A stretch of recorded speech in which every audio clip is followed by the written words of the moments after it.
3, 2, 1.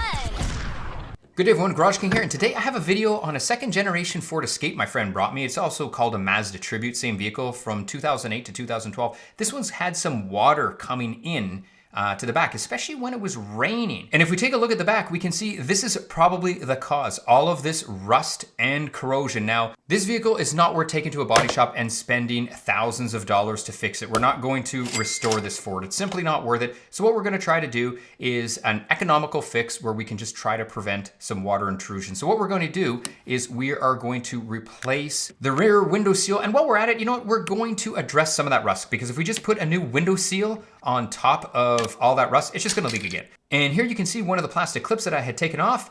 Take a look. There is what the plastic clips look like. Now, when you're pulling this stuff apart, it's going to sound like you're breaking things, but you're actually not. It's just the hard plastic. No clips broke when I was doing this job. So now what I'm doing is I'm just taking out all the electrical wire. And if you're wondering why I have to take all this out, it's to get the seal off from around the rear window. And there you can see I'm pulling it off right now, and look at all of that rust. So yes, it's actually pretty bad, and if you look around the window, there's not a lot of spots that, to be honest, don't have rust. And now that I've freed everything up from the back area, all I have to do is undo the shocks, and then I can slip the new window seal around it. So you can see here I'm using a pick, and then also I'll be using a little screwdriver right there, and that's to just pry up on this. It's not a C-clamp or C-clip, I don't know what the heck it's actually called, but once you elevate this, you can see you can pop one off at a time. The glass itself is pretty light, so if you want, you can just do one at a time and then take the old seal off and then start putting the new seal on, or have a friend support the rear glass and do them both at the same time. Now we need some POR 15. That's what we're going to use for our rust protection. Then we need a brush to put the POR 15 on. We're going to get a little bit of sandpaper. I have, a few grits of that. And there's the part number if you want to freeze the video, because I did use a genuine Ford part. And you know what? Those are the only two tools that I did use. And these, well, these are just empty slides. So you know what? Let's get back to the video.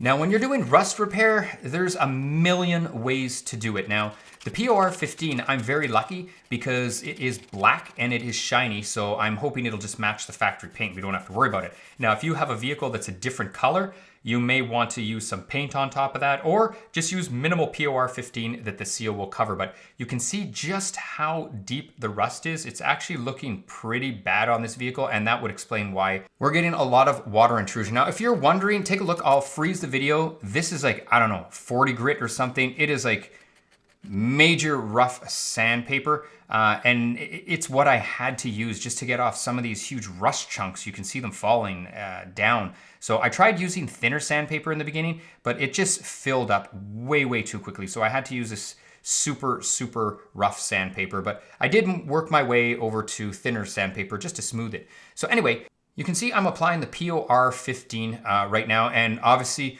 wear gloves, because if you get this stuff on your skin, trust me, it does not come off easily, and you're going to be having one major bath and using Dr. Squatch extra heavy grit soap, to get it off your skin. So anyway, just wear gloves. Here is the new seal. You can see we got a nice new Ford seal. And I'll pan back and give you a shot. There's the new versus the old. When you're installing it, the plush side right here, this plush side goes towards the glass. So that's important because you want to make sure you have it on the right way. And to be honest, I don't know if you could put it on a wrong way. I never really tried, but it was pretty simple just to figure out which way it actually did go on. And then once we get our seal on, what we'll do is we'll just connect everything else. Now, in terms of adhesives or glue, I didn't use anything. I just pushed the seal on just like that. So I didn't actually use any sealer. And if you're wondering, the window never leaked after that, and it actually closed really well. So for me, this repair was a fairly cheap repair because the seal only costs about $50 from Ford. And as I mentioned earlier in the video, we just didn't want to spend a lot of money on this vehicle. It just wasn't worth it. So anyway, that is it. Hopefully you really enjoyed the video. If you have any questions, please leave them in the comments below. GarageKing over and out.